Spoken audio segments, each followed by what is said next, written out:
Buenas a todos, aquí os voy a presentar un trabajo de microbiología realizado por Carlos Robles Russo. En este caso, os hablaré de cómo existen bacterias que pueden alterar la biología reproductiva de algunos pluricelulares. Aunque en específico hablaremos de los fásmidos, uno de los grupos de insectos que en mi caso he tenido experiencia de criar. La biología reproductiva en Phasmatodea es poco conocida, ya que aunque el orden incluye especies sexuales, también hay muchos otros que muestran distintos tipos de partenogénesis: tricopartenogénesis, automixis, lapomixis y otros más. Algunos incluso lo desarrollan de forma facultativa, pudiéndolo desarrollar a nivel sexual o, en carencia de macho, la partenogénesis. En el estudio realizado se analizó la presencia de Wolbachia, ya que Wolbachia afecta alrededor del 40% de las especies de artrópodos. Se requirió de la obtención de 244 individuos de 28 especies y 24 géneros de fásmidos, de insectos palo. En este caso se analizó por amplificación los genes bacterianos 16S ARN ribosómico. El objetivo principal fue determinar algunos de los endosimbiontes bacterianos implicados en la alteración reproductiva en distintos artrópodos, incluyendo la partenogénesis y la muerte del sexo masculino, siendo el efecto que se esperaría de la presencia de Wolbachia junto con otra bacteria posible candidata, Spiroplasma. Sin embargo, no encontramos Wolbachia en cualquiera de las especies de fásmidos que se analizó, pero se confirmó la presencia de Spiroplasmas en algunas especies sexuales, mixtos y asexuales. Un posterior análisis filogenético identificó a estas cepas bacterianas como pertenecientes al clado Ixodetis. Otras bacterias también se encontraron de otros géneros que pertenecían a este clado. Sin embargo, se discute el posible papel que estas bacterias tienen en la biología de Phasmatodea. Para poneros en contexto, Wolbachia es una alfa-proteobacteria, es decir, una bacteria gram negativa capaz de parasitar el tejido reproductivo de algunos artrópodos. Es la bacteria más común entre los artrópodos que realizan partenogénesis. Es más, existen especies que requieren de Wolbachia para reproducirse exclusivamente, ya que no existen machos en estas especies.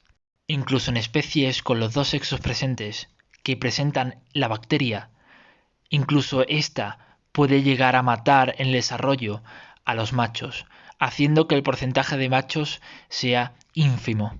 Como otra alternativa, la bacteria es capaz de crear incompatibilidad entre el espermatozoide y el óvulo de una misma especie. Puede hacer que el espermatozoide no llegue a formar un cigoto con el óvulo. Sin tener en cuenta los casos raros en los que se produce una feminización de los ejemplares masculinos.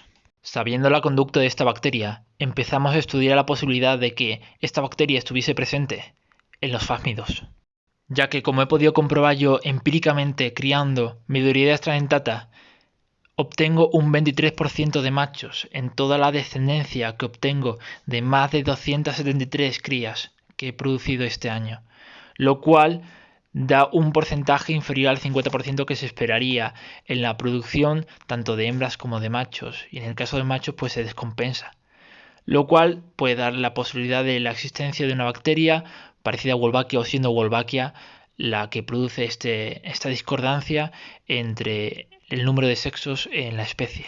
Lo mejor que se ha estudiado en partenogénesis de fásmidos es en el género Bacillus, Timena, Spiloidea, Carassius y Clitumno. Sin embargo, estos estudios se habían basado en revisión de literatura, la cual no detallaba bien los procesos de partenogénesis y menos siendo inducido por bacterias. En el caso de Phyllium, en este caso en específico de Phyllium giganteum, ya que esta especie no tiene machos, se había estudiado de que poseía una Firmicutes, la anteriormente dicha Spiroplasma. Spiroplasma es una bacteria sin pared celular que infecta tanto plantas como invertebrados. Se ha estudiado su efecto en una prima de la mariposa monarca, la Danaus chrysippus. Al igual que Wolbachia, mata a una gran cantidad de machos en el desarrollo. Teniendo en mente estas dos candidatas, empezamos a analizar la presencia de bacterias en especies que hemos seleccionado. En primer lugar, en Acreoptera phalax no hemos detectado ninguna bacteria. En Diapherodes gigantea hemos detectado Serratia marcescens. En una prima suya, Diapherodes venustula, no hemos detectado bacterias. En Entoria nuda hemos detectado Lactococcus lactis. En Epidares nolimentangere no hemos encontrado nada.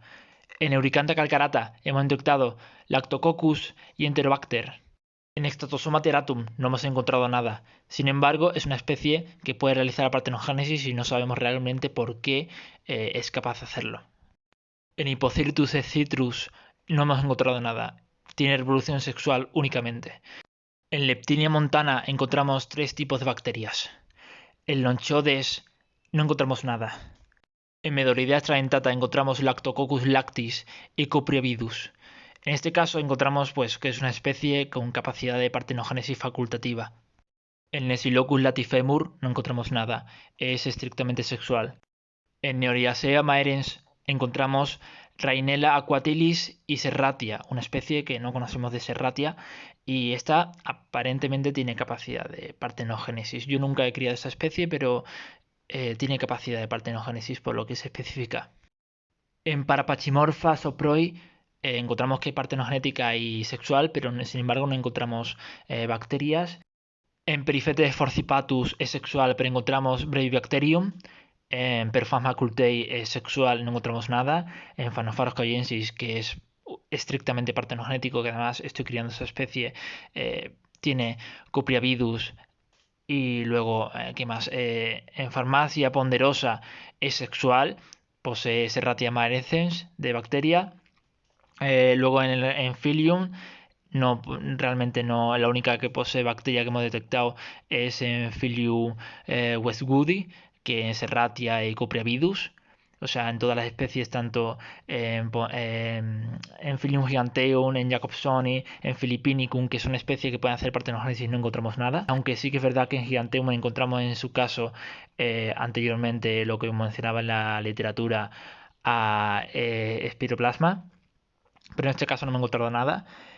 Y luego en Ramulus artemis es estrictamente partenogenética y no encontramos nada. En Spiloidea spilus no encontramos nada tampoco y es partenogenética estrictamente. En Sungaea spectata es partenogenética y sexual y encontramos Enterobacter. En Tiracoidea es sexual pero encontramos Serratia. En Ramulus artemis, a pesar de ser estrictamente partenogenético, no encontramos realmente nada. Luego en las 2 especies de Trachereton no encontramos realmente nada. En una se desconoce realmente la sexualidad, o sea, la capacidad si es partenogenética o sexual estrictamente, pero sí que en la Camelae se sabe que es sexual.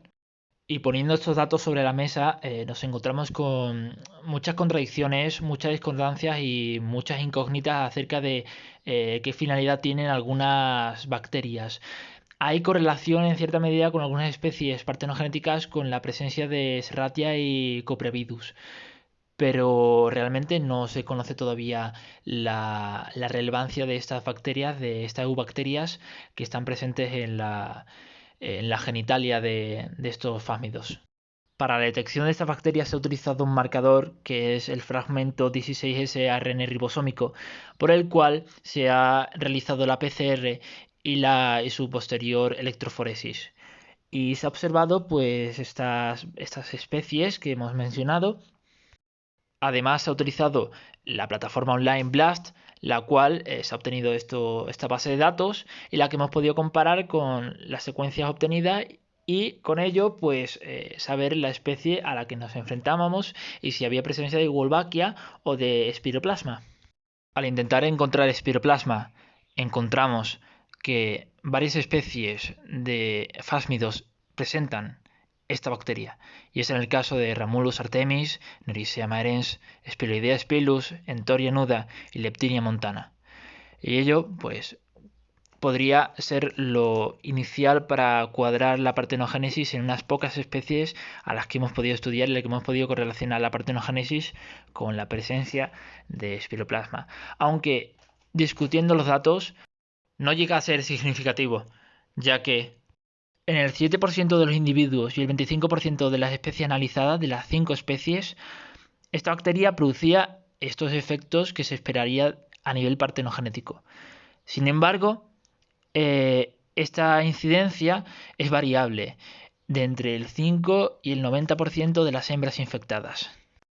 Lo interesante del estudio es que la especie que encontramos de Spiroplasma difiere a nivel taxonómico con la especie de Spiroplasma que encontramos en otros artrópodos, perteneciendo al serogrupo Ixodites. La conclusión de este estudio es que las bacterias como relación hacia la partenogénesis en artrópodos, en este caso en los fásmidos, ha tenido poca significancia. Sin embargo, podríamos pensar que incluso el hecho de que los fásmidos no se alimenten de su planta nutricia podría haber ocasionado que de su planta nutricia salvaje, ya que en cautividad se alimentan de aligustro, de zarzamora, de rubus, sobre todo, es posible que no hayan adquirido en su totalidad la cantidad de flora microbiana que deberían de tener en sus cuerpos, y lo cual alteraría los datos a lo que realmente pasa en la naturaleza.